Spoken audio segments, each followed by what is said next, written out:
এ আল্লাহর বান্দারা, আল্লাহ রাব্বুল আলামিন রাসূলের মাধ্যমে জানায়, যদি কেউ 5 ওয়াক্ত নামাজ ঠিক মতো আদায় করে আল্লাহ তাআলা তার আমলনামায় 50 ওয়াক্ত নামাজের সওয়াব দিয়ে দেয়। বলেন সুবহানাল্লাহ। কয় ওয়াক্ত নামাজের সওয়াব? 50 ওয়াক্ত নামাজের সওয়াব। আর সবচাইতে যেই বড় নিয়ামত দান করে সেটা হলো রিজিকের অভাব দূর। 2 নম্বরে আল্লাহ তাআলা ওই বান্দার কবরের আযাবকে দূর করে দেয়। বলেন সুবহানাল্লাহ। এই দুনিয়া থেকে যখন চলে যায় প্রথম ঘাটির নাম কি? আওয়াজ দিয়া কন। চিন্তা করে দেখো না কবরে কি যাইবা না, চিন্তা করে দেখো না কবরে কি যাইবা না, যেই কবরে আল্লাহ সারা বন্ধু কেহ থাকবে না, যেই কবরে আল্লাহ সারা বন্ধু কেহ থাকবে না, চিন্তা করে দেখো না কবরে কি যাইবা না। এ দুনিয়ায় সবই পর, কবর যে তোর আসল ঘর। এ দুনিয়ায় সবই পর, কবর যে তোর আসল ঘর। কেমনে সে তাই থাকবি পরে শুধুই মাটির বিছানা,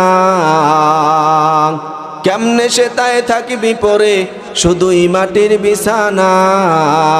চিন্তা করে দেখো না কবরে কি যাইবা না, চিন্তা করে দেখো না কবরে কি যাইবা না। এ দুনিয়া সারিয়া কোথায় যাইবা ভাগিয়া, এ দুনিয়া সারিয়া কোথায় যাইবা ভাগিয়া।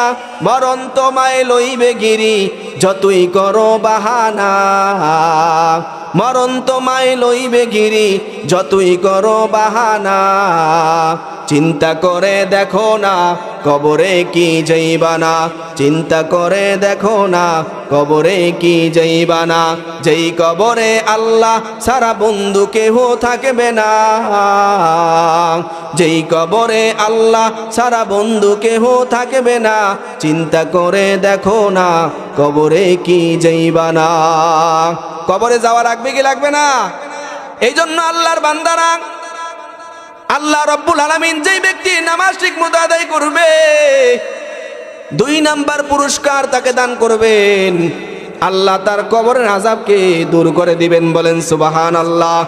আল্লাহর রাসূল বলেন, আল কবরু রাউযাতুম মিন রিয়াজিল জান্নাহ ওয়া হুফরাতুম মিন হুফারিন নার। কবর কারো জন্য জান্নাতের একটা বাগান হয়ে যাবে, আবার কারো জন্য জাহান্নামের একটা গর্ত হয়ে যাবে। যেই বান্দা ঈমান আমল নিয়া কবরের দিকে রওনা দিবে ওই বান্দার জন্য আল্লাহ তাআলা কবরকে একটা জান্নাতের বাগান বানায় দিবেন।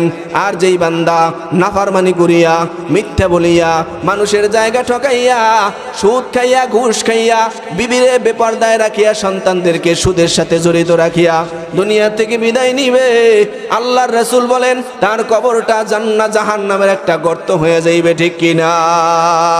এই জন্য মুসলমান, আল্লাহ রাব্বুল আলামিনের মোহাব্বত নিয়ে যদি কেউ কবরে যায় ওই কবরটাকে জান্নাতের একটা সুরঙ্গের সাথে তার সম্পর্ক করাই দিবে, ওই জান্নাতের একটা বাতাস শেখাইতে থাকবে, আর কবরের ভিতরে শান্তির ঘুম ঘুমাইতে থাকবে। বলেন সুবহানাল্লাহ।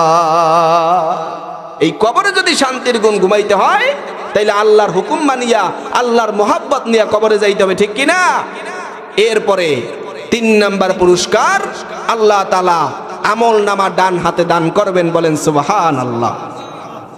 কিয়ামতের ময়দানে বান্দা যা কিছু করছে সব কিছু বান্দার সামনে উপস্থিত হয়ে যাবে।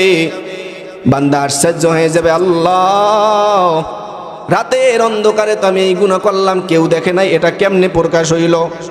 ও যুবক ভাই, ও পর্দার অন্তরালের মা, ও বৃদ্ধ বাবাজি, একটু আল্লাহর ভয় অন্তরে ঢুকাও। দেখবা আল্লাহর ভয় যদি অন্তরে থাকে হাজার হাজার গুনাহ থেকে তুমি বেঁচে যেতে পারবা।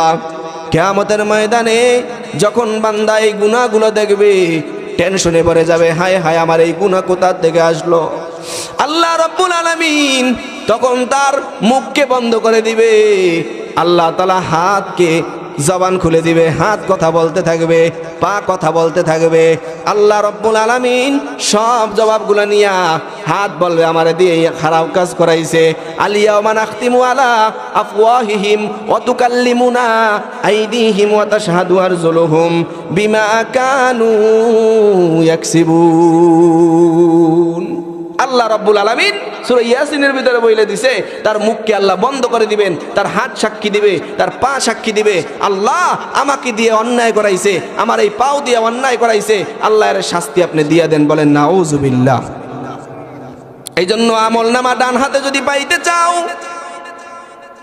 কিয়ামতের ময়দানে ভয়াবহ পেরেশানি থেকে যদি বাঁচতে চাও, ও দুনিয়ার মুসলমান, ও ময়মনসিংহের মুসলমান, তাইলে আল্লাহর ভয় নিয়ে কবরে যাইতে হবে, ঠিক কি না? আল্লাহর ভয় ছাড়া কবরে যাইলে ওই কবরে কিন্তু বড় মুসিবত আর পেরেশানি হয়ে যাবে। তাইলে আমল নামা যদি ডান হাতে পেতে চাও, তাহলে আল্লাহর হুকুম মানা লাগবে কি লাগবে না? আল্লাহর হুকুমের মধ্যে নামাজটাকে ঠিক মতো পড়লে আল্লাহ তাআলা 4 নাম্বার পুরস্কার তোমার আমল নামা ডান হাতে দিয়ে দিবেন।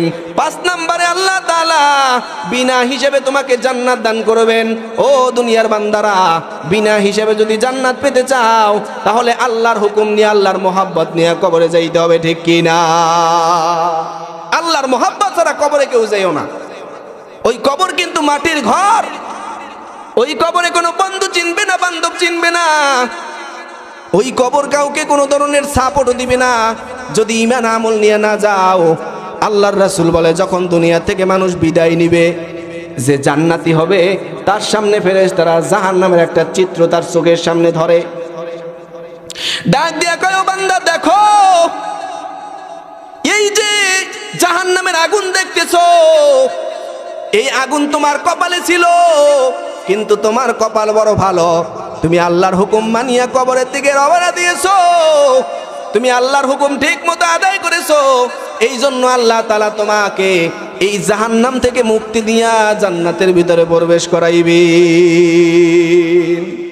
আর যেই বান্দা গুনাহ নিয়ে কবরের দিকে রওনা হয়, ওই বান্দার সামনে আল্লাহ রাব্বুল আলামিন ফেরেশতাদের মাধ্যমে জান্নাতটারে ধরাইয়া বলে, এই যে শান্তির জায়গাটা তোর কপালে ছিল, কিন্তু মিথ্যা বলার কারণে, নামাজ না পড়ার কারণে, গান বাদ্য শোনার কারণে, আল্লাহর নাফরমানি করার কারণে তোর কপালে এই জান্নাত নাই, তোর জন্য জাহান্নাম রেডি হয়ে আছে। বলেন নাউজুবিল্লাহ।